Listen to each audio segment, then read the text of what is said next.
G'day guys, what's going on and welcome back to the Bit of Footy YouTube channel. In today's video, I'll be going through what I reckon were the top 10 best matches from this season. So hopefully you guys enjoy this video, and let's get straight into the list. In 10th spot, I put the match between the Swans and the Cats that took place back in round 7. The Cats were quick out of the blocks in this game, kicking 6 goals 5 to the Swans 2 goals 1. In the second quarter, however, the Swans rallied back, kicking 5 goals to the Cats 1, leaving the half-time margin to be 6 points. In the third quarter, the game stayed close, as the three-quarter time margin was edged to 4 points. In the final quarter, the game remained close, as a Tom Papley goal from around the corner put the Swans 2 points in front. Mix it up, back to Papley, left foot stabs, is this the match winner? Oh, Papley's done it! The Swans are in front! However, controversy reigned, as Jeremy Cameron was disallowed a mark in the final few seconds, as the kick towards him was deemed not to go 15 metres. It's not 15, I think he said. Not 15, you can hear the umpire saying. Coming in 9th spot, I put the round 19 clash between the D's and the Dogs. Rain poured as these two heavyweights of the 2021 Premiership season went head to head.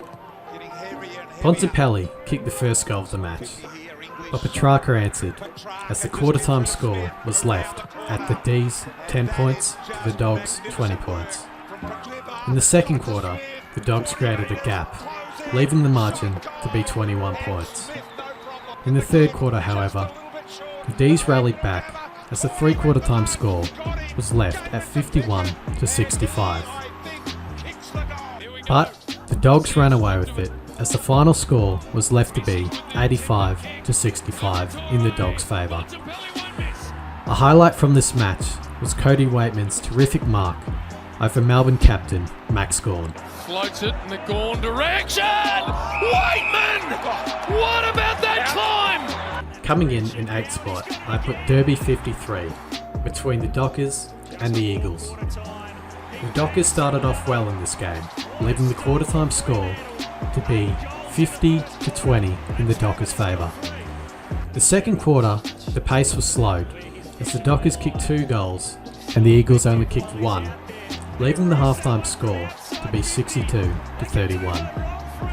In the third quarter, the Dockers only managed 1 goal as the Eagles managed 3, leaving the margin to be 17 points at three-quarter time. Who can finish from long range? He's lethal with that boot! And West Coast are charging back. In the last quarter though, the Dockers were able to hold on, leaving the final score at 79 to 64. A moment from this match was Caleb Tarong's magnificent goal from the boundary that left Dockers fans and fans around Australia stunned. Through the tackle, magically got it through to Sarong. He got down, he got up again. Oh! You've got every right to be amazed. In 7th spot, I put the match between the Western Bulldogs and Port Adelaide that took place in round 23. The Dogs were quick out of the blocks in this game, leaving the quarter time score at 25 to 9 in the Dogs' favour. In the second quarter, only 1 goal was kicked as the halftime score was left at 33 to 14. In the third quarter, however, the Power responded with 5 goals to the Dogs' 4, leaving the margin at 11 points at three-quarter time. In the final quarter, the Dogs only managed 1 goal and 1 behind, as the Power kicked 3 goals and 2 behinds to take away a 2-point victory at Marvel Stadium. Travis Boak bends it through. Coming in 6th spot, I put the match between the Cats and the Western Bulldogs. The game started out evenly, as the quarter time score was left at 10 apiece. The Cats had a little break at half time with a 7-point advantage as the scores were left at 42 to 35. In the third quarter, the margin was reduced to 2 points as the scores was 64 to 62 at three-quarter time. In the fourth quarter, things got interesting, as the Dogs had the lead in the final few moments of the game. But a Gary Rowan goal after the siren left the Cats fans in a frenzy, as the Cats were able to snatch victory, leaving the match at 83-78 in their favour. What's he got from the set shot? It's coming back! It's through! He's won the game for Geelong!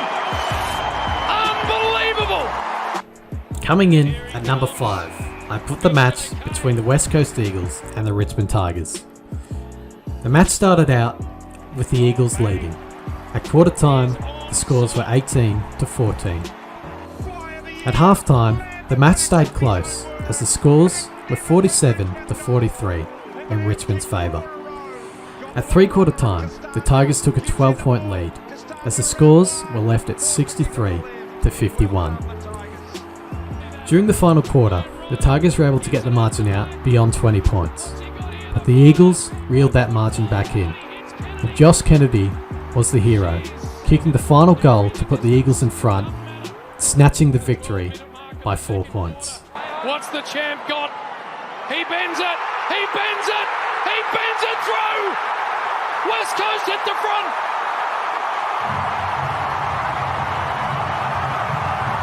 Coming in 4th spot, I put the match between the Crows and the D's that happened back in round 10. To this point, the D's were undefeated.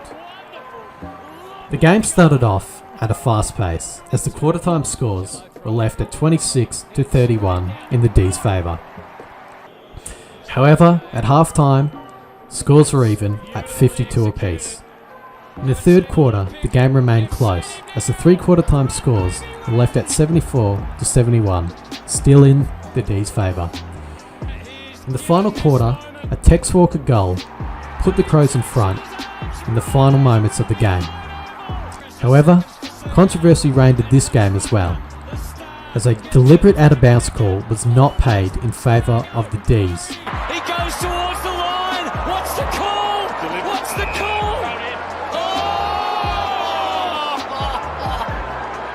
Clayton Oliver played one of his best matches in this game, almost single-handedly getting the D's over the line. But Oliver shrugging off anything that comes his way. Clayton Oliver, what a start! In 3rd spot, I put the match between the Pies and the Lions that happened back in round 3. At quarter time, the Pies enjoyed a 13-point lead.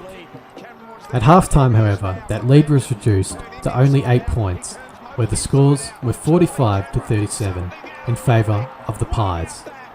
The game remained close, as in 3/4 time, the scores were left at 59-51 in the Pies' favour. But in the last quarter, Zach Bailey had a chance to win the game for the Lions after the siren, and he took it, kicking the winning goal that put the Lions 1 point ahead after the final siren. Oh, he dreams of this. Directly in front, he's got it. He's got it. Brisbane have won. Bailey's kicked the goal.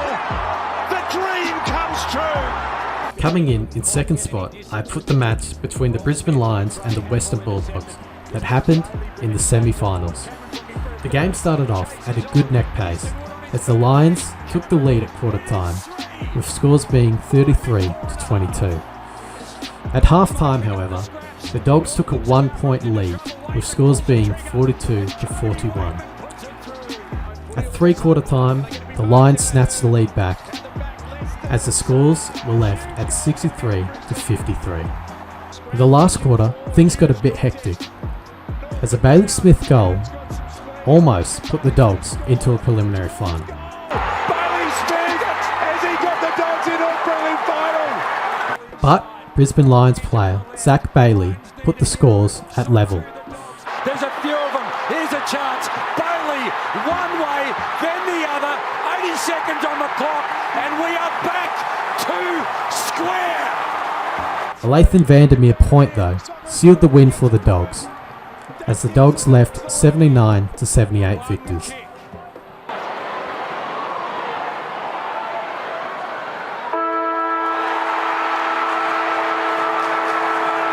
The Dogs do it. Coming in the number 1 spot, I put the round 23 clash between the Cats and the D's.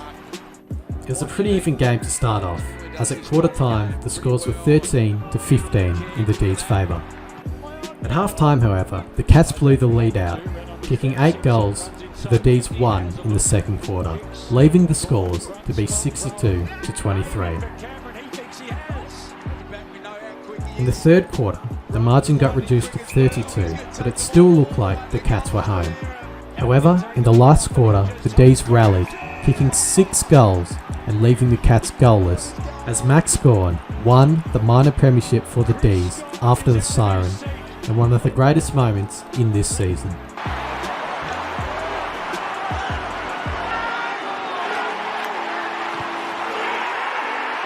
And Melbourne are minor premiers. Just like that. Thank you guys so much for watching this video. I hope you enjoyed, and I'll catch you later. Cheers.